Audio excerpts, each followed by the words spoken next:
onde olha primeiro, né? Vendo tudo e não vendo nada, ao mesmo tempo. Mais ou menos por aí.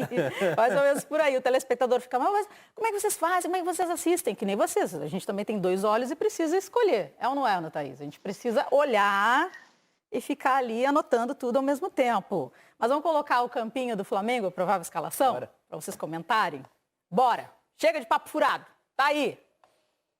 Com novidade já no gol, inclusive, né? No campinho do Flamengo. Terceiro goleiro, Exatamente. Gabriel Batista, o Isla ali pela lateral direita, Rodrigo Caio, Gustavo, Felipe, ou o René também é uma possibilidade. O Arão como meia, Thiago Maia, que está sendo o queridinho, né? Arrascaeta, Everton Ribeiro, Pedro Rocha ou Vitinho, Rafa? A gente falou do Gabriel Batista, a questão do terceiro goleiro, o César afastado, né? Deu positivo para a Covid-19. Diego Alves lesionado no último jogo. Uma lesão no ombro. Sim, o Isla desde o princípio, né? Ele que teve a oportunidade já de atuar na última partida. E essa questão de um Flamengo tentando se ajustar ao que são ideias diferentes do novo treinador, né? A distribuição com os 3 homens de frente, perde a força com Bruno Henrique e Gabigol atuando juntos por dentro, tenta, de certa forma, dar mais minutos ao Arrascaeta, que tem uma característica de jogo que acaba escapando um pouco do que é o jogo de posição, o ideal, digamos assim, do Thuram, mas imagino que ele vai ter minutos até por pressão, assim, pelo que foi o não aproveitamento no outro jogo, a questão da desculpa que caminhou por um lado físico e que talvez não tenha sido o caso, o jogador ficou um pouco incomodado. Administrar tudo isso num momento de tensão, de mudança no comando, é complicado, né? E isso a gente tem visto também como há um aspecto dentro do jogo, né, de rendimento dos atletas, que ainda tentam se adaptar a uma nova ideia. Está longe de ser fácil. A gente ouve muito, né? Futebol é simples, 11 caras, jogam bem, se os 11 são bons, vai dar tudo certo. Não é bem por aí. E acho que a sobra técnica vai salvar o Flamengo em alguns momentos no campeonato, como aconteceu na Vila Belmiro, né? São muitos jogadores de muita qualidade. Em alguns momentos isso vai escapar para um lado positivo, apesar do rendimento ainda oscilar bastante. Ana, o Gabigol nem o Gerson foram relacionados. O Gabigol está com uma entorse no joelho esquerdo, né? Conseguiu essa façanha, digamos assim, contra o Santos, mas ele disse que está bem. Inclusive o Gerson também chegou a se botar à disposição, mas não foram relacionados para essa partida. Tem mais desfalques também. O Bruno Henrique suspenso, o Diego Alves, como a gente falou, com essa lesão no ombro, e também o César com Covid-19. Várias mudanças já para o Dome administrar nesse início. São 6 desfalques, né?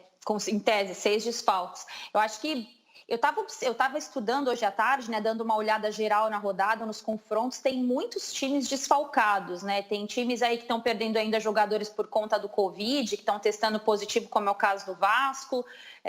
Tem jogadores poupados, porque também vem de uma sobrecarga desse começo de campeonato. Então, acho que isso é o que a gente já falava lá atrás, né, durante a parada para o futebol, o impacto que os 3 meses de paralisação vai ter, né, em cima de todos os times. Agora, também é uma oportunidade, né, Karine e Rafa, para também alguns jogadores mostrarem algo a mais. Eu acho que aí para esse grupo do Flamengo, muito em relação ao Thiago Maia, que tem sido aí, eu acho que o principal não, mas um bom destaque desse time, desse começo do trabalho do Domenech Torrent no time do Flamengo, e essa alternativa que ele dá para um meio de campo que tem muita alternativa, né? Tem o Gerson que está fora, o próprio William Arão que atua em 2, 3 posições, além dos jogadores de criatividade ali, o Everton Ribeiro e o Arrascaeta, o Diego também é uma opção. Então, acho que o Flamengo começa a se estruturar do meio para as margens, né, para a defesa e para o ataque, e eu acho que é uma possibilidade da gente acompanhar um pouco mais o que esse jogador pode oferecer para o time do Flamengo. Agora, sem o Gabriel e sem o Bruno Henrique, o ataque fica muito debilitado, né? E aí tem uma sobrecarga em cima desses jogadores que entram, e aí a gente volta no que a gente falava lá atrás, no começo da temporada, sobre os reforços que tem o time do Flamengo. Michael, o próprio Pedro, o Pedro Rocha, que era um jogador que estava entrando bem no time do Flamengo, e é agora nessa hora aí que se confirma toda a expectativa que a gente tinha em relação ao bom elenco que o Flamengo montou para a temporada 2020. Claro que por situações adversas, mas é sempre bom a gente entender quem pode render o quê dentro desse novo trabalho, né? O Flamengo também está sofrendo com essa questão da Covid, né? Um jogador afastado pela questão da Covid-19, e o Vasco com 5 jogadores que testaram positivo para a Covid-19. Daqui a pouquinho a gente vai falar sobre isso. O Vasco que visita o Santos, o Fred Gomes, que já deve ter tirado o chinelinho, né? Só tá de meia ali, mas deve ter posto um tênisinho, se arrumado e tal. Vai trazer as informações pra gente. Nem gosta de uma resenha, né, Ana? Aquele lá adora uma resenha, é impressionante. Mas ele vai trazer as informações pra gente. A gente segue falando de Flamengo, daqui a pouco vamos falar também do Bahia. O Thiago Maia virou, assim, um queridinho. A Ana foi certeira. E já tinha essa expectativa, né? Dos jogadores que chegaram em janeiro, praticamente todos têm qualidade para estarem no Flamengo, mas nem todos, pelo que era o desenho da equipe do ano passado, colocariam, isso eu estou falando do trabalho do Jesus, né? Não do que é essa mudança drástica no comando, colocariam uma pulga atrás da orelha do treinador com relação à titularidade. Mas o Thiago Maia era um desses caras, já naquele momento. E talvez tenha demorado um pouco mais porque a gente viu uma continuidade do que vinha sendo feito em 2019. Eram 3 nomes na minha cabeça. A disputa de Léo Pereira ou Gustavo Henrique, os dois chegando e um deles assumiria a posição, o Thiago Maia como sombra do Arão e uma ideia de jogo do Jorge Jesus que talvez beneficiasse o Pedro a ser um comandante no ataque, com o Gabigol flutuando, com o Bruno Henrique flutuando, tentando adaptar esse contexto. Nem tudo acontece, tudo bem, é um ano completamente fora do padrão, mas eu imaginava que com o passar do tempo, a chegada ao Campeonato Brasileiro, fases mais avançadas de Libertadores, a gente ia ter isso mais claro. Mas aí, paralisação enorme, saída do Jorge Jesus e com o Domenech fica ainda mais nebuloso, digamos assim, o que é esse desenho. Só a tentativa de interpretar dentro do jogo de posição quais jogadores têm características que encaixam em determinadas funções. E aí o Pedro fala mais alto novamente. A ideia de ter um Gabigol partindo do lado, do Bruno Henrique do outro, até dessa rotatividade de elenco que a gente está vendo na partida contra o Bahia. E o Jesus passou por isso exatamente contra o mesmo adversário. Contra o Bahia no passado, fora de casa, foi na Fonte Nova, né? Não no Pituaçu. O Bahia fez 3-0 no primeiro tempo. E o pessoal ficou atônito, assim, né? Foi o princípio de trabalho ainda, o retorno da paralisação de Copa América, e o Bahia fez um partidaço. E essa é a expectativa, assim, o quanto os desfalques podem influenciar no rendimento do Flamengo. Porque não é só também o trabalho. Quando eu falo em sobra técnica, ela também está comprometida, né? Com essa rotatividade no elenco. Os jogadores são bons, mas eles têm menos tempo de rodagem e ainda menos contato com o que era o trabalho anterior e com o que é esse trabalho atual.